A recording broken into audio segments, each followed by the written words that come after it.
那我有这个机会能把我心里话想对妈妈说的话在这里分享。แม่ในความคิดของผมครับแม่คือคนที่คอยให้อภัยผมเมื่อผมทำผิด对于我来说，妈妈就是在我犯错的时候，她一定要赦免，不是赦免，是原谅我，对的，原谅，原谅我。แล้วก็เป็นคนที่คอยให้กำลังใจผม 就是在我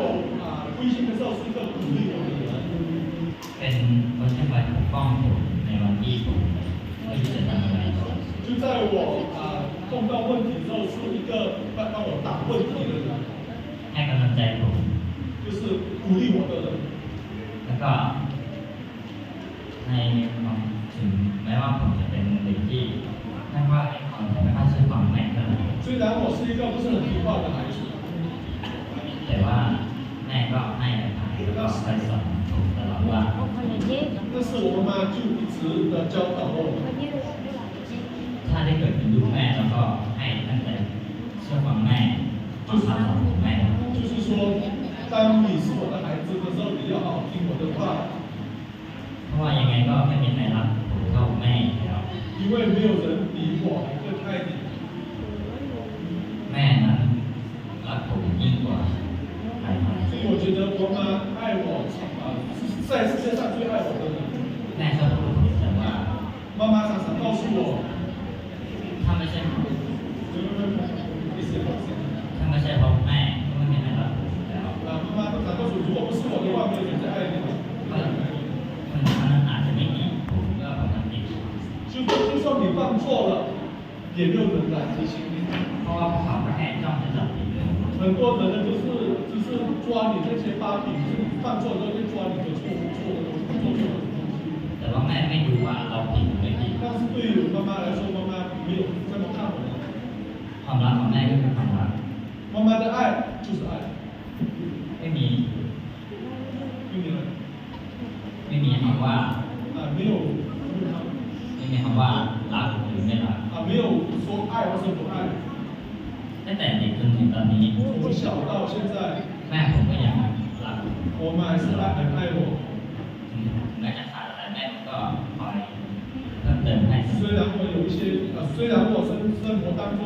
有缺乏的东西，我妈妈一直补充跟补给我。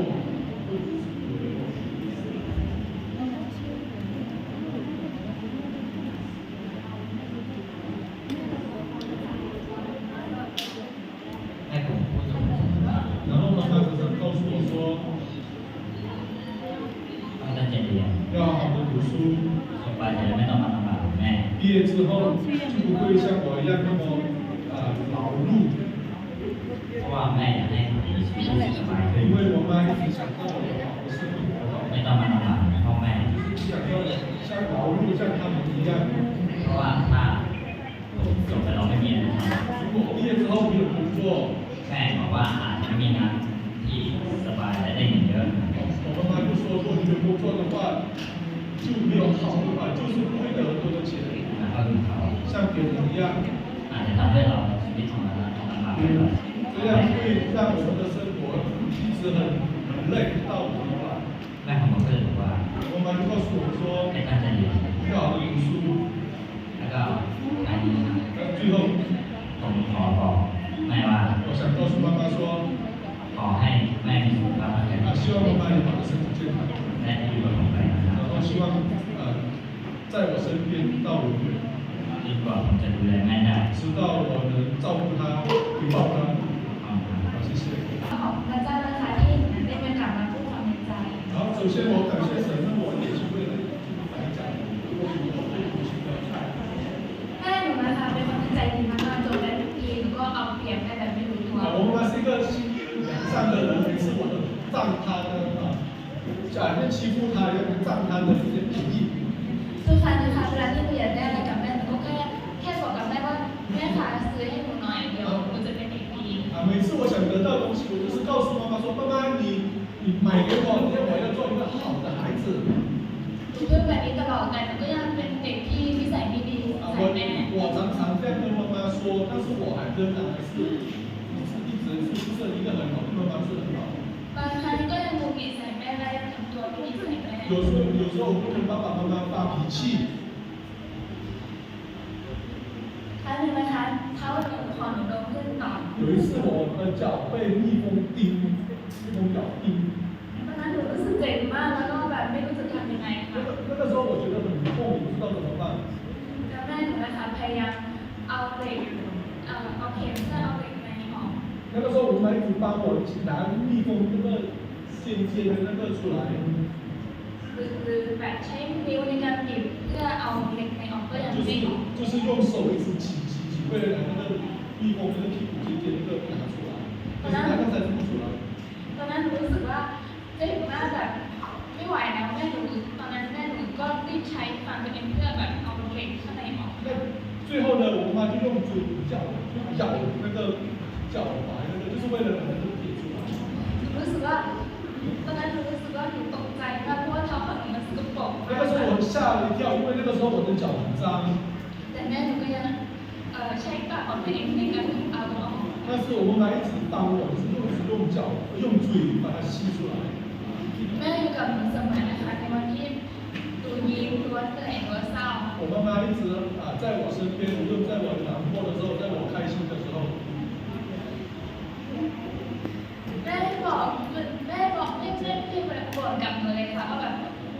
เหนื่อยในการทำงาน 我妈妈从来没有向我抱怨说要做工很辛苦。 เราเป็นหนูเห็นแม่ตื่นเช้าออกไปทำงานหาเงินให้หนู 我每一天都看到我妈妈很勤劳，早早的就去田里面地里面去帮我去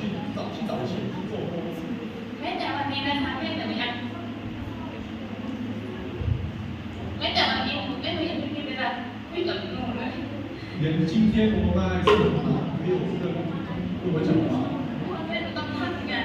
因为妈妈要工作。 ไม่เคยทำให้หนูรู้สึกขาดหายเลย 我妈妈从来没有让我生命当中觉得缺乏过。 พยายามหาทุกอย่างในหนูเพื่อไม่ให้หนูน้อยหน้าคนอื่น 我妈妈一直找很多钱，就是为了不让我在别人面前丢面子，补足我的缺乏。 ในปีที่แล้วแม่หนูก็ได้มาเยี่ยมหนูค่ะ 去年的母亲节，我妈也是来到我们中心来探访我。 ในตอนนั้นหนูได้แต่งงานให้กับแม่หนูแล้วก็เตรียมกลับไปมีแว่นกับแม่ 去年我为我妈妈预备了一首诗，然后预备了那个花给我妈妈。 แต่หนูก็ยังไม่กล้าให้แม่เพราะหนูรู้สึกแบบมันยังไม่มีค่ามันไม่มีค่า 那个时候我是有点怕不敢给我妈，因为我觉得我所预备的东西没有太大的价值。 เลยเลือกที่จะไม่ให้แม่ในวัน 最 นั้น 后还是没有把它交出去。 แล้วก่อนกลับนะคะแม่หนูก็ได้ถามกับหนูว่าปีนี้วันแม่ไม่มีอะไรจะให้แม่เลยหรอ 但是最后还要回去之前，我妈妈对我说：“哎，今年母亲节你真的没有什么送给我的吗？ ดอกไม้หรือว่าบอกนะคะแม่ของแม่ไม่มีเลยหรอ 你不跟我讲一句妈妈我爱你呢，你来拥抱一下，你没有吗？” ตอนนั้นรู้สึกน้ำตาตกในเพราะว่ารู้สึกว่าแม่ไม่เคยต้องการสิ่งอะไรที่ใหญ่จากหนูเลย 那个时候我心里面好像在流泪，我觉得我妈从来没有对我要求什么。 หนูอยากขอบคุณแม่นะคะที่คอยผ่านใจหนูเสมอมา 所以最后我是想感谢妈妈一直推动我，一直帮助我。 ขอบคุณแม่ที่รักหนูที่หนูยังไม่ได้น่ารักกับแม่ 感谢妈妈爱我，虽然我是很累。 ในวันนี้แม่หนูไม่ได้มาด้วยหนูก็อยากจะบอกแม่ว่าหนูรักแม่ค่ะ 虽然今天我妈没有来这里，我也想告诉妈妈，妈妈我爱你。 ค่ะ 好， รู้สึกว่าเสียงดังมากเลยนะ 是写完ดังไปปรับลงหน่อยยุบ我的那个声音。 ก็ขอบคุณพระเจ้านะคะ แล้วก็ขอบคุณนักเรียนคณะงานนะคะที่ให้โอกาสความดีใจ 那首先感谢神，也感谢我们家长学生去让让他有机会来讲，来演讲。 ลูกเคยบอกว่าแม่เป็นทุกสิ่งของลูก 我孩子曾经对我说：“你是我的一切， อะไรอะไรก็แม่ 什么什么也是妈妈。 ไม่สบายก็แม่ 生病的时候也找妈妈， ไม่มีเงินก็แม่ 没有钱的时候也找妈妈， สบายใจก็แม่ 当我难过了也找妈妈， มีปัญหาอะไรทุกอย่างก็แม่ 所以什么事情有问题也找妈妈。 แม่เป็นทุกสิ่งของลู 所 ก 以他说：“妈妈，你是我的ทุกสิ่งของแม่ 我 นะคะ 也想告诉我的孩子，就是说你也是我的一切。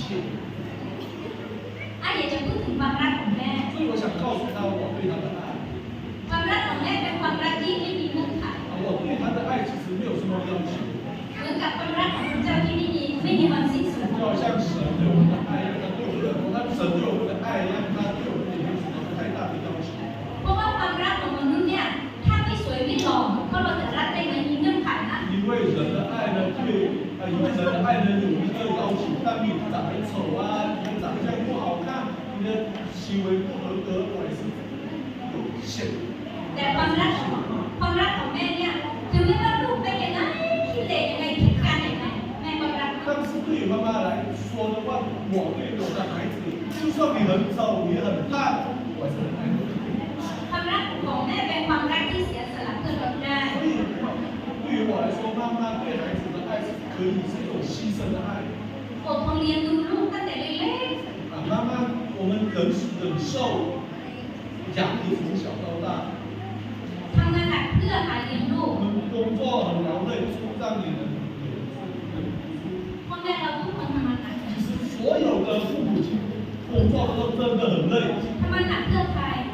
工作累为了谁呢？ ทำงานหนักเพื่อพวกเราเนี่ย 就是为了他们的孩子， เพื่อจะให้เราได้เรียนหนังสือดี 就是为了孩子能有机会好好的读书， ๆเพื่ออยากให้เราได้อนาคตที่ดี 为了孩子有好的未来、好的工作。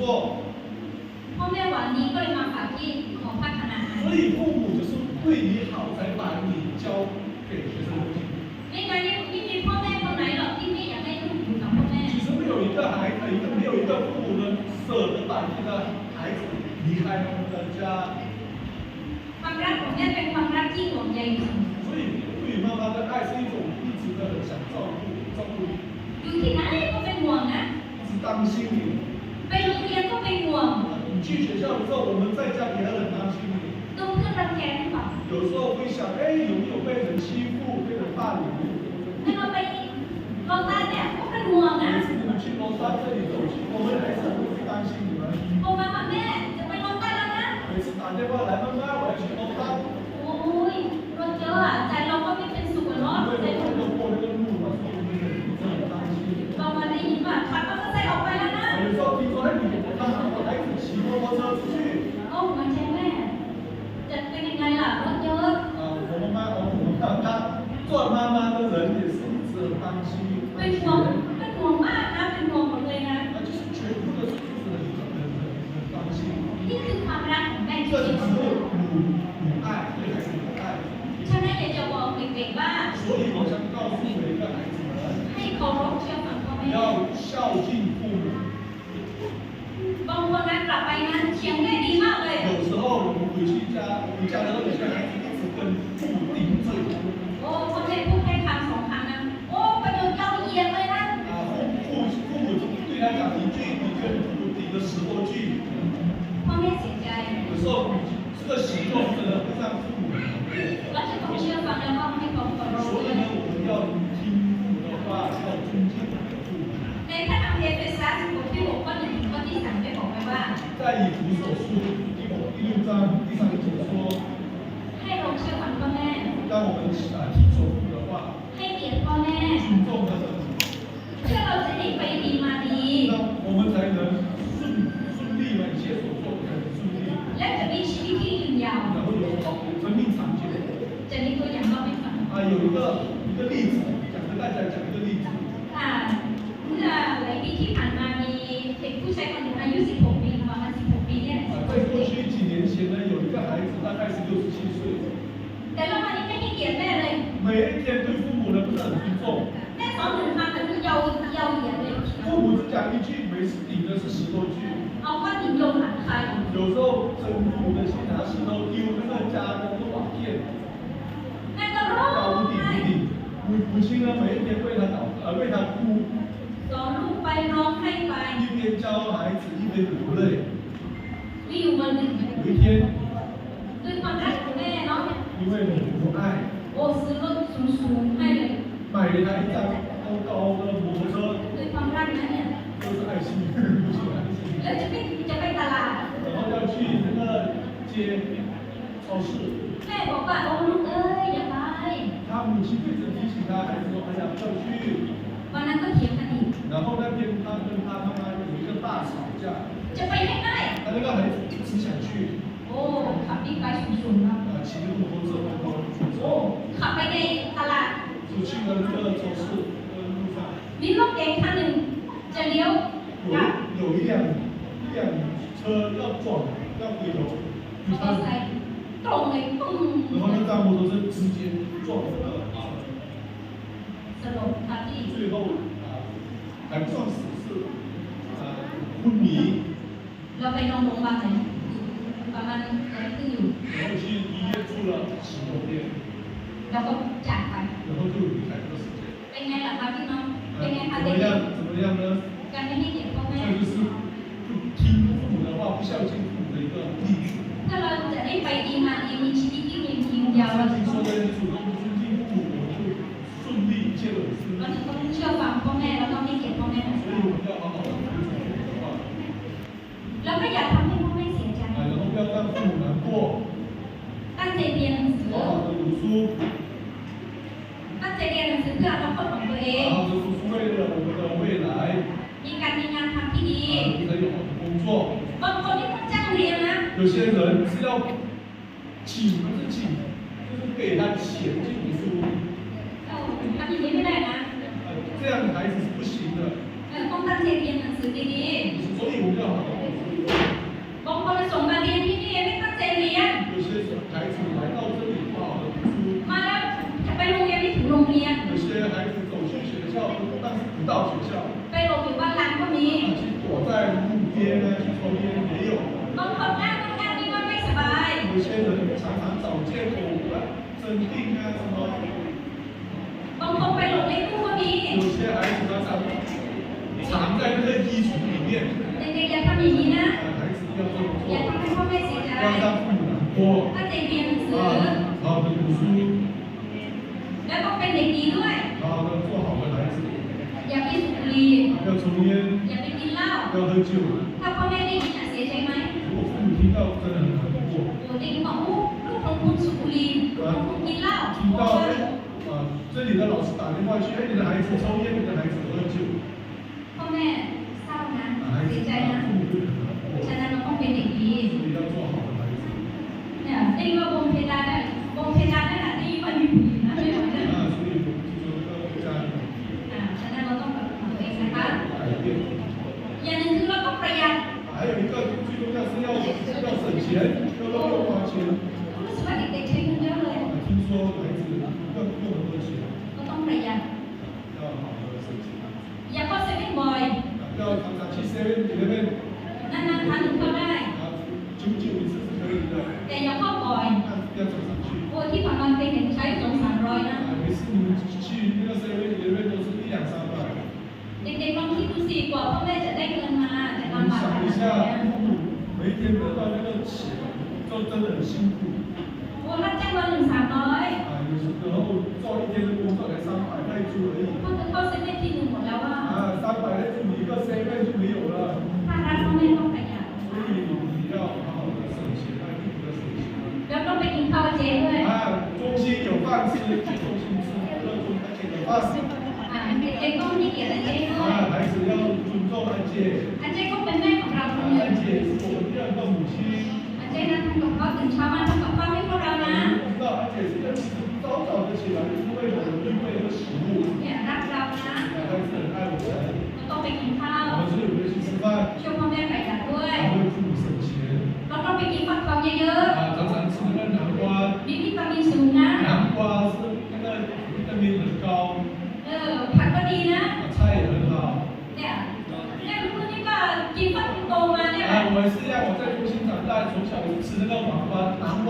长大的金瓜嘛， ใครอยากหล่ออยากสวยกินฟักทองเย 所 อะ 以想长得漂亮，多多吃金瓜。 ๆแล้วก็อีกอย่างนึงก็คืออยากให้เราดูแลตัวเองดี 啊，还有之后呢，还有一个是想给我们照顾好自己。 ๆถ้าเราไม่ดูแลตัวเองเนี่ยพ่อแม่เราต้องเสียใจ 啊，我们好好的照顾自己，父母有时候很难过。 ไม่พูดเยอะแล้วเนาะ 我们讲太多了，已经过了。 พ่อแม่เนี่ยรักลูกๆทุกคนนะคะ 想告诉的是，父母对กราบสวัสดีอาจารย์ทุกท่านแล้วก็ผู้ปกครองและก็เด็กๆทุกคนนะคะ ก่อนอื่นก็ขอขอบคุณพระเจ้านะคะที่ได้รับเกียรติมาเป็นตัวแทนของแม่ได้กล่าวความรู้สึก 好，首先感谢神，也很荣幸的来到这里来讲一些心里话，对孩子讲对孩子说的话。 ค่ะอยากจะบอกเด็กๆทุกคนว่าการเป็นแม่นั้นไม่ง่ายเลยนะคะ 想告诉每个孩子说，做一个母亲真的是很不容易， ต้องใช้ความอดทน 要用很大的忍耐， ต้องแข็งแกร่ง 要强壮。 เพราะอะไร 为什么呢？ เพราะว่ารักลูก 因为爱， ท้อ 有时候会灰心， แต่ก็ถอยไม่ได้ 但是不能退后， เพราะว่า 因为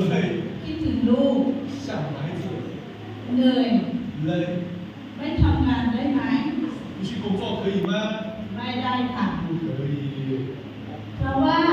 เรายังมีคนที่เราห่วง 因为什么？因为我们还有我们所担心的人。 เพราะว่าการเป็นแม่ยากแล้ว แล้วโลกทั้งใบของแม่ก็คือลูก 做一个母亲真的很难，因为我们对于母亲的全世界就是孩子 ความสุขของแม่ก็คือลูก 母亲的快乐就是孩子， ความทุกข์ของแม่ก็คือลูก 母亲的伤心难过也是孩子。 ทำไมสองสิ่งนี้อยู่ด้วยกันล่ะ 为 คะ 什么这两开心跟难过在一起呢？ เพราะเด็กบางคนใช้ความใจดีของพ่อแม่ 因为有些孩子喜欢用父母的好处， เมื่อกี้เด็กๆก็แสดงละครไปแล้วใช่ไหมคะ 刚才孩子也是演了那个话剧。 ทีนี้ต้องเข้าสู่การขอเงินแล้วนะคะ 重要就是孩子常常要钱， เด็กๆบางคน 有些孩子 ไม่เคยลำบาก 没有受苦，没有苦过，吃苦过没有吃苦过， จึงไม่รู้คุณค่าของเงิน 所以你们不知道那个钱的那个价值。 อยากได้ก็ขอ 想要就是开口， และความใจดีของคุณพ่อคุณแม่ก็คือ 但是父母的好呢，就是 กลัวลูกไปขโมยของคนอื่น 怕孩子在中心去偷别人的东西， อยากให้ลูกมีในสิ่งที่ลูกคนอื่นเขามี 想让自己的孩子呢不输给别人，人家有，自己孩子也有。 ถึงคุณพ่อคุณแม่ไม่มีงบเพียงพอ 虽然有些父母没有很多钱， ต้องไปหายืมคนอื่น 要去跟别人借钱， สุดท้าย 最后หนี้ก้อนโตก็มา 我们就差了很多钱。 เด็กๆลองคิดถึงคุณแม่คุณพ่อ 你们想象一下我们的父母， คนที่ไม่มีการศึกษา 一个没有学过、没有读过书的人、没有学问的人， ต้องใช้แรงงาน 要用自己的体力 กว่าจะได้เงินมา1 บาท 才得到1块钱， ไม่ง่ายนะคะ 他真的很不容易。 เขายอมอด 他们呢，有些宁愿不吃饭， เขายอมใส่เสื้อผ้าเก่า 他们宁愿不买新衣服， ๆเพื่อใคร 为了谁呢？ เพื่อลูกตัวเอ 就 ง 是为了自己的孩子， เพราะรักลูก 因为爱孩子。 นะคะ เพราะฉะนั้นเด็กๆทุกคนต้องนึกถึงก่อนจะใช้เงิน หรือก่อนจะทำตัวไม่ดีนึกถึงคุณพ่อคุณแม่ 所以呢，当你们每次要去用钱的时候，要买东西的时候，好好的想一下你们父母的劳苦。当你们要想顶嘴的时候，想一下他们为你的工作，为你做的那个工作。 คุณพ่อคุณแม่ 我们的父母， มีแต่ความหวังดี 他们给你们就是好意，对你们都是好意， ให้กับลูก 给了你们。 สิ่งที่คุณพ่อคุณแม่พูดนั้น 每次父母所讲的东西， เด็กๆมักอาจจะรำคาญ 有时候孩子会很不耐烦， หาว่าพูดเยอะบ่นเยอะ 觉得我们父母呢话多、唠他们的心里深深的心里面， อยากให้ลูกของตัวเองเป็นเด็กดีในสังคม 就是想让你们做一个好的孩子，在这个社会上做一个好的人。 ไม่มีพ่อแม่คนไหน 没有一个父母 สอนให้ลูกเดินในทางที่ไม่ถูกต้อง 教 นะคะ 导自己的孩子走对的路。 ส่วนตัวดิฉันเป็นคนที่เข้มงวด 对于我来说，我自己我是一个很严厉的人。 ตอนเด็ก 小时候， ๆ ตอนที่ยังไม่มาอยู่ที่หอ 在我还没有来中心之前， เป็นคนไม่พูด 是一个不喜欢讲话的。 แต่พอมาอยู่หอแล้ว 当来中心之后， อยู่ในหอที่มีกฎเกณฑ์ 在中心有很多的规律， การมีกฎเกณฑ์ให้เรานั้น 这规律呢会训练我们， เป็นเกราะป้องกัน 会让我们成为一个保护我们的一个盾牌， ให้เราใช้ชีวิต 让我们能生活 ในทางที่ถูกต้อง 帮助我们在生活上走成对的道路。 ถ้าอิสระเยอะเกินไป 所以一个人呢，如果有很多的自由， ชีวิตของเราเละเทะ 我们的生命一定会跳的，一定会跌倒。 เพราะฉะนั้นเด็กๆต้องอธิษฐานเผื่อตัวเอง 所以呢，孩子们要常常为自己祷告。 อยู่ในหอ 在中心里面 มีให้ฝึกหลายอย่าง 有很 นะคะ 多东西让我们可以去学习， จงเก็บเกี่ยวประสบการณ์ที่นี่ 我们要好好的抓住这个机会。 เมื่อออกไปอยู่ข้างนอก 在我们出去离开这个中心之后， ข้างนอกก็มีกฎเกณฑ์ 外面其实它也有它的规矩， กฎเกณฑ์ภายในครอบครัว 在家庭也有它的规矩， กฎเกณฑ์ในหมู่คณะ 在人群里面其实也有它的规矩， กฎเกณฑ์ในสังคม 在社会上也有它的这个规矩。 กฎเกณฑ์แต่ละที่ไม่เหมือนกัน 每个地方的规矩都是不一样的， เราต้องใช้ความอดทนสูง 所以无论在哪里，我们要有一个忍耐。 เพราะฉะนั้นก่อนจะทำอะไรหรือถึงคุณพ่อคุณแม่เยอะ 所以我们要先做什么？首先要好好的思考，想象你的父母 จะทำอะไร 要做什么， นึกถึงอนาคตตัวเอง 为了自己的未来着想， เพราะไม่มีใครกำหนดอนาคตของหนูได้ 因为你的未来是你自己决定， นอกจากหนูเอง 是你自己的选择。 หนูจะเดินในทางที่ดี 如果你选择好的路上， หรือในทางที่ไม่ดี 或者你选择不好的路上， เราช่วยเหลือตัวเองไม่ได้ 我们自己不能帮助自 เพ 己， ราะเราเป็นมนุษย์ 因为我们是人。 แต่เราต้องอธิษฐานต่อพระเจ้า 所以我们要常常祷告， ให้พระเจ้านำในชีวิตของเรา 让神引领我们的道路。 สุดท้ายขอฝากไว้ 最后，我想说的是， ถึงพ่อแม่ 对父母来说， อาจจะไม่เก่ง 不是最后想说的，今天我们的父母虽然有些不是很厉害， แต่ก็รักลูกทุกคน 但是我们很厉害，是我们很爱我们的孩子。 ทุกอย่างที่พ่อแม่ท 所有父母所做的， ำเพราะรักลูก 都是因为爱孩子， เพราะฉะนั้น 所以 รักคุณพ่อ 爱爸爸， รักคุณแม่ 爱妈妈， รักตัวเอง 爱自己。 ให้มากๆนะคะ 要多多的爱自己， อย่ารำคาญ 不要去怠乏 คุณพ่อคุณแม่ 父母， เพราะคุณพ่อคุณแม่ 因为父母， มีแต่ความหวังดี 因为我们的父母呢，他对我们来说，他对我们呢是有好的，